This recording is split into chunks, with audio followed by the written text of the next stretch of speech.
Everyone, welcome to my channel easy way SR. आज की video में मैं आपको करवाऊंगी class 7th NCERT science book chapter 10 name respiration in organisms का पार्ट सेकंड, जिसके पार्ट फर्स्ट में मैंने आपको बताया था कि रेस्पिरेशन क्या होती है, cellular respiration, aerobic and anaerobic respiration. Okay, तो आज मैं आपको करवाऊंगी जो हमारी मसल्स है ना वो कैसे रेस्पायर करती है, वो भी एनारोबिकली रेस्पायर करती है। ठीक है, मसल्स क्या होती है बच्चों? मसल्स होती है मांसपेशियां। जो हम हैवी एक्सरसाइज करते हैं ना तो तब हमारी मांसपेशियों के अंदर क्या है, क्रैम्पिंग होती है। क्रैम्पिंग क्या है बच्चों? दर्द स्टार्ट होता है। ओके, और ये क्यों होता है? क्योंकि जब हम हैवी एक्सरसाइज करते हैं ना बच्चों तो हमारे शरीर को उतनी ही ज्यादा मात्रा में एनर्जी की रिक्वायरमेंट होती है। ठीक है, तो वो एनर्जी हमें कहाँ से मिलती है? जो ऑक्सीजन हम लेते हैं, सांस को जब हम अंदर लेते हैं तो उस एयर में क्या होती है बच्चों? ऑक्सीजन होती है। और वो ऑक्सीजन क्या करती है, जो खाना हम खाते हैं वहां से उस खाने से ग्लूकोज को कन्वर्ट कर देती है किसके अंदर?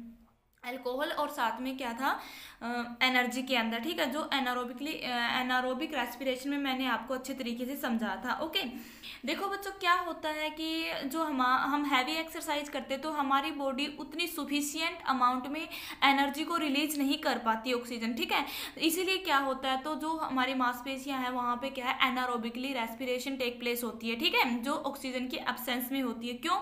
क्योंकि हमारे शरीर को हैवी एनर्जी की रिक्वायरमेंट थी, ज्यादा एनर्जी की रिक्वायरमेंट थी, तो उस एनर्जी को पूरा करने के लिए जो मसल्स है वहां पे किस टाइप का रेस्पिरेशन होता है? एनारोबिक रेस्पिरेशन होता है। ठीक है, तो क्या होता है बच्चों, अब मैं आपको अच्छे तरीके से समझाऊंगी, ध्यान से समझना। देखो बच्चों क्या है जो एनारोबिक रेस्पिरेशन इन मसल्स, कैसे होता है एनारोबिक रेस्पिरेशन मसल्स के अंदर? मसल्स क्या होती है बच्चों? मांसपेशी। During heavy exercise, fast running. देखो बेटो क्या होता है इसमें, ड्यूरिंग हैवी एक्सरसाइज क्या होगी? जैसे फास्ट रनिंग, तेज दौड़ना, cycling, walking for many hours और हैवी वेट्स लिफ्टिंग। ठीक है, जब हम क्या करते हैं, हैवी एक्सरसाइज करते हैं, जैसे दौड़ते हैं, साइकिल चलाते हैं और क्या है, वॉकिंग करते हैं ज़्यादा घंटों के लिए, और साथ में क्या हैवी वेट को उठाते हैं, तो तब क्या होता है हमारे शरीर को क्या? देखो बच्चों जब हम ये काम करते थे, demand for energy is high, तो हमारे शरीर को ज़्यादा मात्रा में एनर्जी की जरूरत होती है। ठीक है, but the supply of oxygen to produce the energy is limited. Okay, लेकिन जब हम सांस ले, जो ऑक्सीजन है, ऑक्सीजन से इतनी लार्ज अमाउंट में जो एनर्जी वो रिलीज नहीं की जाती। ठीक है, तो वो क्या होता है, limited amount of energy release होती है। Then anaerobic respiration take place in the muscles cells to fulfil the demand of energy. इसीलिए क्या होता है, इस एनर्जी की जो डिमांड है इसको पूरा करने के लिए हमारी मसल्स में एनारोबिक रेस्पिरेशन टेक प्लेस होता है, ताकि जितनी एनर्जी की हमारे शरीर को रिक्वायरमेंट हो वो पूरी हो सके। ठीक है, मतलब क्या, जो ऑक्सीजन है, ऑक्सीजन से उतनी एनर्जी नहीं रिलीज होती जितनी हैवी एक्सरसाइज से हमारे शरीर को रिक्वायरमेंट होती है। ठीक है, तो एनर्जी की रिक्वायरमेंट को पूरा करने के लिए मसल्स के अंदर एनारोबिक रेस्पिरेशन टेक प्लेस होता है। ठीक है, तो देखो बच्चों क्या होता है, जब हैवी एक्सरसाइज करते हैं हम, तो आपने फील भी किया होगा कि जब हम तेज दौड़ते हैं या फिर कोई एक्सरसाइज करते हैं, ज़्यादा काम करते हैं, तो हमारी मांसपेशियों में दर्द, क्रैम्पिंग स्टार्ट हो जाती है। ठीक है, तो ये क्रैम्पिंग क्यों स्टार्ट होती है बच्चों? ये क्रैम्पिंग होती है हमारी लैक्टिक एसिड की वजह से।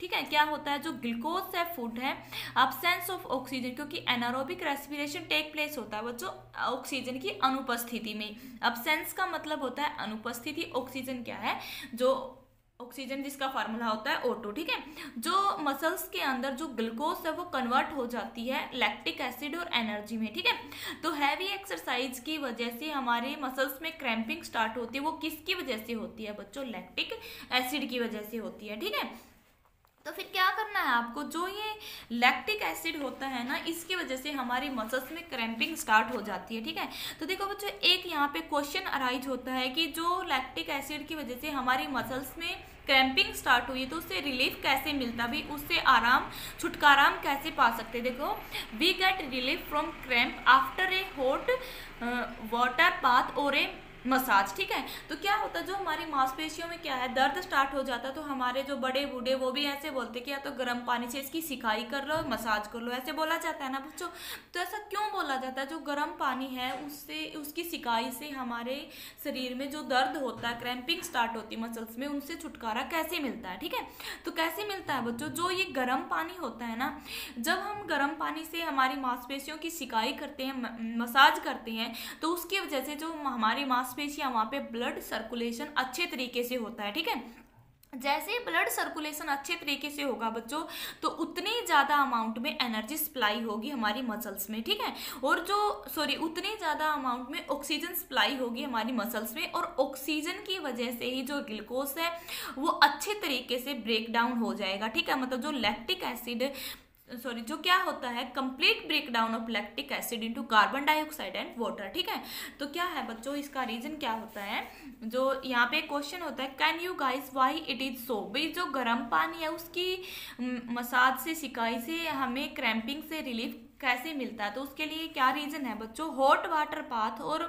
Massage improve circulation of blood. ठीक है, जो गर्म पानी है ना उसकी मसाज करने से, नहाने से क्या होता है, ब्लड सर्कुलेशन अच्छे तरीके से होता है, अभी खून का संचरण अच्छे तरीके से होता है। As a result the supply of oxygen to the muscle cell increase. ठीक है, जैसे ब्लड सर्कुलेशन अच्छे तरीके से होगा तो बच्चों मसल्स के अंदर ऑक्सीजन की सप्लाई भी ज़्यादा होगी। The increase in the supply of oxygen result in complete breakdown of lactic acid into carbon dioxide and water. ठीक है, तो ऑक्सीजन की ज़्यादा मात्रा में सप्लाई होने से मसल्स में क्या होता है, जो लैक्टिक एसिड जमा होता है जिसके कारण हमारी मसल्स में दर्द होता है, वो लैक्टिक एसिड कंप्लीटली टूट जाता है कार्बन डाइऑक्साइड और वाटर में। ठीक है, तो उम्मीद है कि आपको ये टॉपिक अच्छे से समझ में आएगा कि हमारी मसल्स हैं उसमें एनारोबिक रेस्पिरेशन कैसे टेक प्लेस होता है। ठीक है, किस लिए होता है, ताकि जितनी एनर्जी की रिक्वायरमेंट होती है हैवी एक्सरसाइज करने के बाद हमारे शरीर को, वो उतनी ही अमाउंट में एनर्जी हमारे शरीर को मिल सके। ठीक है, तो देखो बच्चों क्या है, अब इसकी इक्वेशन है जो आपको अच्छे तरीके से याद रखनी है कि जो मसल्स के अंदर कैसे एनारोबिक रेस्पिरेशन टेक प्लेस होता है। जो मसल्स में ग्लूकोज होती है, ग्लूकोज क्या है वो टूट जाती है लैक्टिक एसिड और एनर्जी में। ठीक है, और क्या होता है, ये जो लैक्टिक एसिड और एनर्जी मिली है ये हमें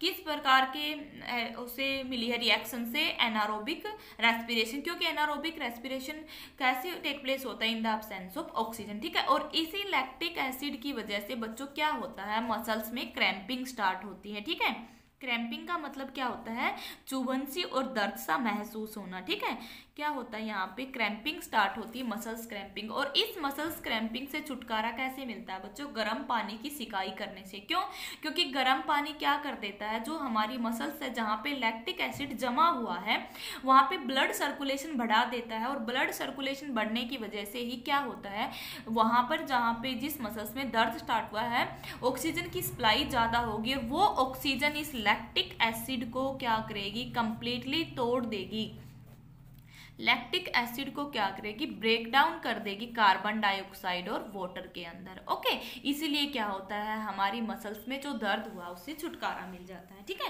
तो आपको ये टॉपिक समझ में आएगा। अगर फिर भी इस टॉपिक से रिलेटेड कोई भी क्वेश्चन है आपके दिमाग में तो आप कमेंट बॉक्स में डाल के पूछ सकते हो। ठीक है, तो देखो बच्चों अब मैं इसका नेक्स्ट टॉपिक करवाऊंगी ब्रीथिंग। ब्रीथिंग क्या होती है बच्चों, सांस लेना। ओके, जो ब्रीथिंग होती है ना ये कंटिन्यूस प्रोसेस होती है। क्यों होती है कंटिन्यूस प्रोसेस, क्योंकि लाइफ टाइम तक ये प्रोसेस चलती रहती है। ऐसा तो नहीं है बच्चों कि हम 1-2 महीने सांस लेते हैं, 3-4 महीने सांस नहीं लेते हैं। तो क्या है ये ब्रीथिंग, क्या है बच्चे, कंटिन्यूस प्रोसेस है, ये लगातार चलती रहती है। ठीक है, लाइफ टाइम तक। ओके, जितने भी लिविंग ऑर्गेनिज्म है वो सारे ब्रीथिंग प्रोसेस करते हैं। ठीक है, तो देखो बच्चों ब्रीथिंग होता क्या है, आप घर पे ऐसे ट्राई करके देखना, जब हम नाक को मुंह को बंद कर लेते तो हमें कितनी डिफिकल्टी होती है, हम ज़्यादा टाइम तक नाक मुंह को बंद नहीं कर सकते। ठीक है, क्योंकि ब्रीथिंग के बगैर हमारा जीवन संभव है ही नहीं, सांस लेते तभी तो हम जीवित रहते हैं। ठीक है बच्चों, तो देखो ब्रीथिंग होती क्या है, ब्रीथिंग में हम क्या करते हैं, सांस को अंदर लेते हैं, बाहर छोड़ते हैं। ठीक है,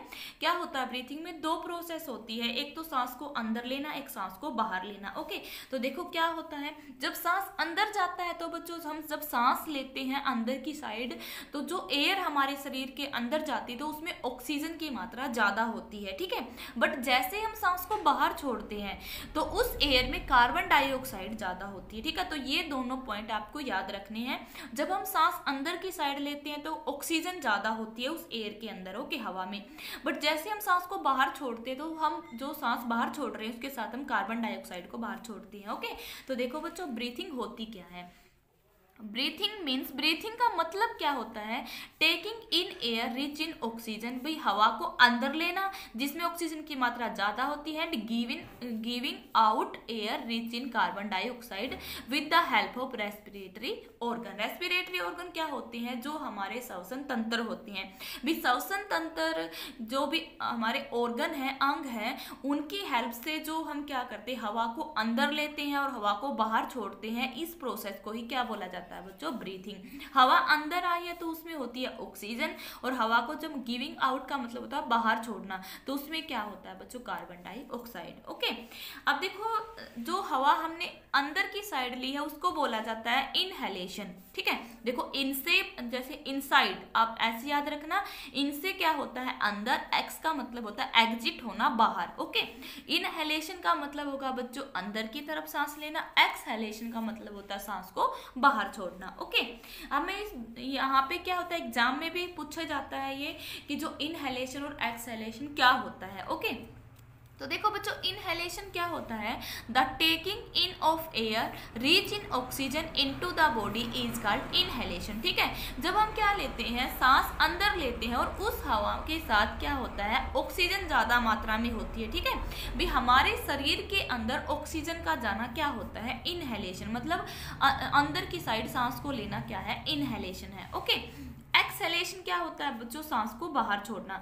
the giving out of air rich in carbon dioxide is known as exhalation. जब हम सांस को बाहर छोड़ते तो उस हवा के साथ क्या जाता है, कार्बन डाइऑक्साइड को बाहर छोड़ना सांस के थ्रू, तो वो क्या होता है हमारा एक्सहेलेशन। ओके, इनहेलेशन क्या होता है बच्चों, सांस एयर को इनसाइड करना, जिसमें क्या होता है, उस एयर को इनसाइड करना जिसमें ऑक्सीजन है, और एक्सहेलेशन क्या होता है, एयर को आउटसाइड करना, मतलब छोड़ना बाहर की तरफ, जो क्या, जिसमें क्या होता है, कार्बन डाइऑक्साइड। ओके, अब देखो क्या हुआ, ब्रीथिंग पढ़ लिया है आपने, डिफरेंस पढ़ लिया इनहेलेशन एक्सहेलेशन में।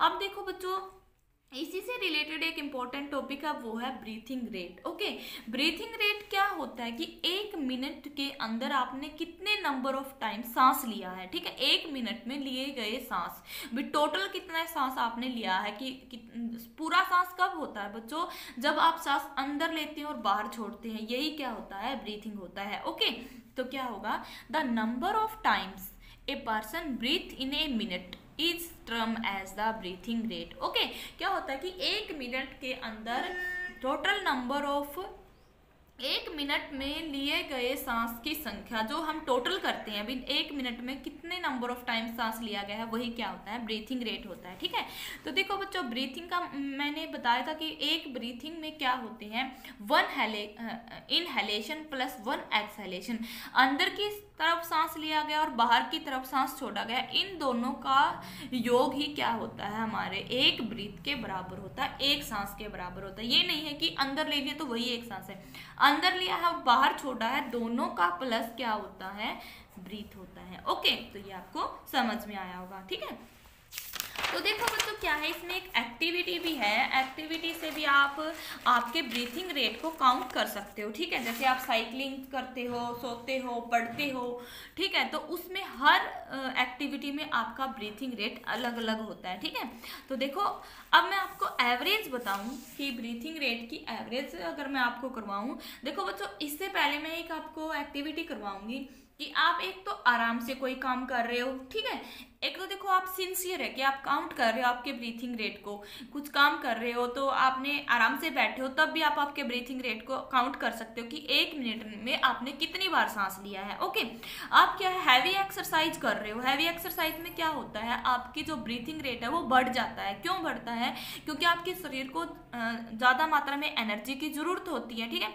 एनर्जी की जरूरत होगी तो वो नहीं होता कि जैसे आप दौड़ते हो तो आपकी सांस फूलने लग जाती है। ठीक है, क्यों लगती है वो फूलने, क्योंकि एनर्जी की ज़्यादा रिक्वायरमेंट होती है शरीर को। ओके, तो जो ब्रीथिंग रेट होता है वो क्या होता है, 1 मिनट में आपने कितनी बार सांस लिया है। ठीक है, तो मैं अब आपको इसकी एवरेज करवाऊँ, क्या होता है, an adult human being at rest breathing in and out 15 to 18 time in a minute. ठीक है, जो एक मान लो एक वयस्क है, अभी जवान है, 17-18 एज का है या फिर बड़ा आदमी है, वो क्या होता है 1 मिनट में, अगर वो आराम की अवस्था में, तो वो 1 मिनट में 15 से 18 बार क्या लेता है, सांस लेता है। ओके, लेकिन अगर वो हैवी एक्सरसाइज कर रहा है, ड्यूरिंग एक्सरसाइज कर रहा है, तो उसको एनर्जी की ज़्यादा रिक्वायरमेंट होती है, ठीक है, तो ब्रीथिंग रेट इंक्रीज हो जाता है, क्योंकि ये मैं पहले भी बता चुकी हूँ कि हैवी एक्सरसाइज करते तो सांस फूलती है, जिसके कारण क्या होता है, ब्रीथिंग रेट बढ़ जाता है।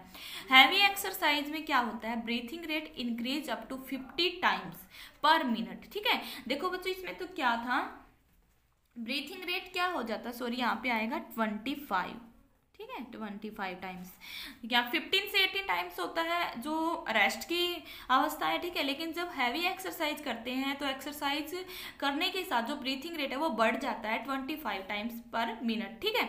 While we exercise not only do we breathe fast, we also take deep, deep का मतलब होता है गहरी सांस आना स्टार्ट हो जाता है, and this inhale more oxygen, जिसके लिए हमें ज्यादा ऑक्सीजन की जरूरत होती है, ठीक है। मतलब क्या होता है, जब हम आराम कर रहे होते हैं तो ब्रीथिंग रेट कम होता है एक एडल्ट का 15 to 18 टाइम्स, बट जैसे एक्सरसाइज करते हैं तो ब्रीथिंग रेट बढ़ जाता है, वो 25 टाइम्स मोर हो जाता है, ठीक है, एज कम्पेयर टू रेस्ट के। जैसे जैसे क्या होता है, एक्सरसाइज करते हैं तो उससे क्या होता है, जो हमारे ब्रीथिंग होती है वो डीप हो जाती है, गहरी सांस आनी स्टार्ट हो जाती है, ठीक है, जिसके लिए हमें क्या होती है, ज्यादा ऑक्सीजन की जरूरत होती है। उम्मीद है कि आपको ये टॉपिक अच्छे से समझ में आया होगा। अगर इससे रिलेटेड कुछ भी आपकी प्रॉब्लम है तो आप मेरे से पूछ सकते हो, और अगर आप मेरे चैनल पे नए हैं तो चैनल को सब्सक्राइब जरूर कर लेना, बेल आइकन के बटन को प्रेस करना, ताकि मैं आगे जो इसका पार्ट बचा हुआ है उसकी वीडियो बनाऊं तो उसकी नोटिफिकेशन आपको मिलती रहे। Thanks for watching.